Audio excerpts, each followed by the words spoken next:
That's the way it works. The teacher in me can't resist but give you a quick 10-minute lecture here before we get started. And the reason I'm going to do that is I thought it might be helpful if I added some context to the VC process. Is this Bob's? You can hand that back to Bob. Thank you. Thank you. How many of you have been in a VC screening? Okay, a reasonable amount. So for the people who haven't, I'm just going to give you a brief overview of how this process works. But first, let's just take care of some terminology that we've been throwing around that probably most of you know. But there's typically three categories of financing for a startup. The first is called the friends and family route. And this is Uncle Bob and Mom and Aunt Mary. And they might give you anywhere from $5,000 to $50,000. There's typically little due diligence done or none in this process. The next category is angel financing, which is typically in the 100 to maybe 400,000 or 500,000. Though there's no hard line here on what the amounts are. And these sometimes are angels, which are individuals, and often they're now through associations, such as Tech Coast Angel, which is one that we've thrown around. And then lastly are, of course, venture capitalists, which tend to be rounds in the 2 million to 10 million or more. But these are the three main categories of financing. Now, who can tell me what was the first angel investment in the U.S.?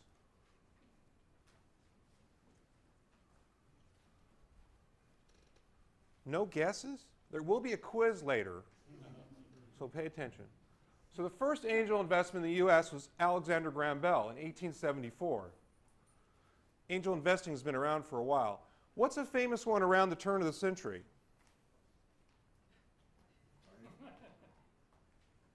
It's American history. Henry Ford. 8 investors put a total of $40,000 in to create Ford Motor Company.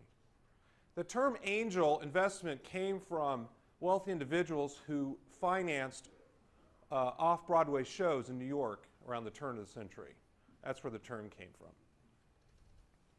Okay, let's talk a little bit about Tech Coast Angels just to give you an idea of the context we're coming from and how we're applying it here. Some of this data is a little old, but basically Tech Coast Angels was founded in 1997, and Ken here is one of the co-founders. We financed over 80 companies in that time with probably on the edge of $55 million now. Tech Coast Angels is a collection currently of 240 angel investors.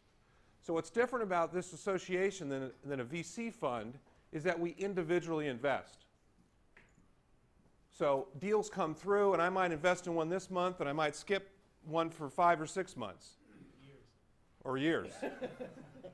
Or I might simply invest in things that Andy doesn't invest in, which has proven to be more successful. And stay away anything that he invests in.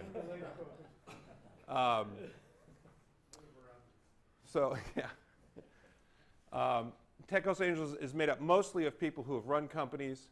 But I want to talk a little bit about the process and what we're going to do today. Our process roughly is this. A business plan comes in. We have what we call an administrator who screens it just to be sure that it is close to it being a chance of us financing. So for instance, if an entrepreneur is looking for $5 million, it gets thrown out. We tend to invest between a couple $100,000 and maybe $750,000, but typically deals are nowadays in the $250,000 to $500,000. Once it gets past the administrative screen, it goes to a pre-screen, which is in front of some angel investors. And this is a quick screen to see if there's anything there, if it's close. Now, this part of the process, the pre-screen, is the more nurturing process, if there is one within Tech Coast Angels, because here we try to help the entrepreneur and coach them, him or her, on what they need to do. If they're way off, they might get kicked out. But the point is, we're really kicking anyone out. We want to try to help them and get them to the screening process. Now, when we go to the screening process, this is a little bit more brutal. You sit typically in front of 20, 25 angel investors, and you do a PowerPoint, and I'll talk about the details here in a second, or let me just allude to that for a moment. You have 15 minutes to present, and you have 15 minutes of Q&A. We do 4 of those typically in a session, so 4 half-hour sessions. and the entrepreneurs leave, and then we have lunch together, and we go through each deal, sort of slice and dice the deals. Now, if we think there's something there, then you go to the due diligence process, which is where we're going to meet with you on site and go through a number of meetings with a group of angel investors who are somewhat interested in your deal. We're a volunteer organization, so they go through the process of the due diligence, which can take sometimes weeks, just depending on schedules and detail needed. And if you get past the due diligence, and now there are enough people interested in funding your deal, you go to our chapter dinner meetings to try to increase the round of financing, and on you go. But I think it's important to understand what these numbers are like in this process. If you haven't been through screening before, it can seem very intimidating and very difficult. Now, these numbers have changed. It's probably lower than 100, but right now, on the front end, 100 business plans come in on the web, and one gets funded. I think we're down to maybe more closer to 50 to 70 at this point. But the point is, it takes a lot of deals for us to look at to fund one. Now, the only thing I'd like to add to that, in the screening process, if you really use that as a learning process and understand what the investor issues are to basically improve yourself to the next screening, that's where the value is. It's sometimes hard to hear criticism and feedback, but if you can take that criticism and improve your presentation, you'll just simply be better off next time around. Now, what do investors look for? Part of my research, I surveyed 72 TCA members, Techos Angel members, and had them prioritize 25 investment criteria. Now, in this study, number one was trustworthiness. ROI is number 7. Number 2 was the management team. And number 3 was enthusiasm. And the difference between 1 and 3 were tiny. So you could almost take these 3 and say they were 1. Statistically, they're basically the same. Now, the reason I put this slide up, and I put this presentation together while we were listening to Bob from an old lecture, so it's sort of pieced together. But the point here is that you're a non-profit. If you don't have passion for what you're doing, no one's going to. Investors look for passion on technology widgets, okay? And they look for people who are trying to build something and create some meaning for their employees and build something special. People in this room have a huge advantage there. So I think it's important to remember that passion or enthusiasm should come through in your presentation, and it should be something you remember as probably one of your best strengths. Now, just to add a little bit more data to this, this is a study out of the UK of angel investors and VCs. And in this study, which is about 5 years old now, enthusiasm was number 1 and trustworthiness was number 2. Management team was not part of his criteria. I added that, so you don't see that there.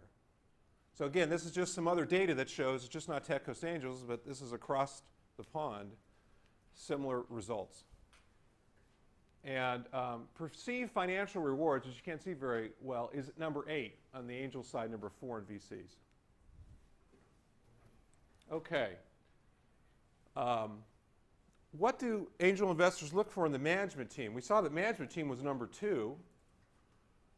Passion of the team. Again, enthusiasm comes up again. And again, this is for profit.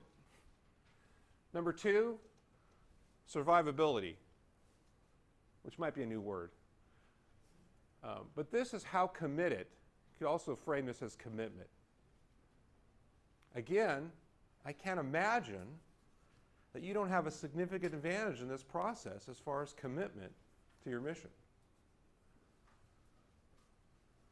And then we look for things like coaching, etc. Okay, so let's talk about our process today. So we're going to basically emulate the Techos Angel process, although it'll be a little more nurturing than the typical Tecos. No, we don't want to do that. I don't want to scare anyone away. So we're going to have 15 minutes of PowerPoint. Okay. I have these high-tech signs to give you a 3-minute, 1-minute warning. Now, Tecos Angels, we cut you off at 15 minutes. We cut you off at 15 minutes. If you can't tell us something convincing in 15 minutes, we probably won't invest. So I'm going to cut you off at 15 minutes. But I'm going to give you the 3 and 1-minute sign, so you can wrap up if you're not quite where you need to be. We'll have 15 minutes of Q&A. Logistically, if the next presenter would come up at about 25 minutes, okay, a few minutes before they're done, just to simply get their PowerPoint ready. So the team that's up here, just sort of step aside, don't be flustered, just so we can keep things rolling. And that's basically our ground rules. Anything else to add?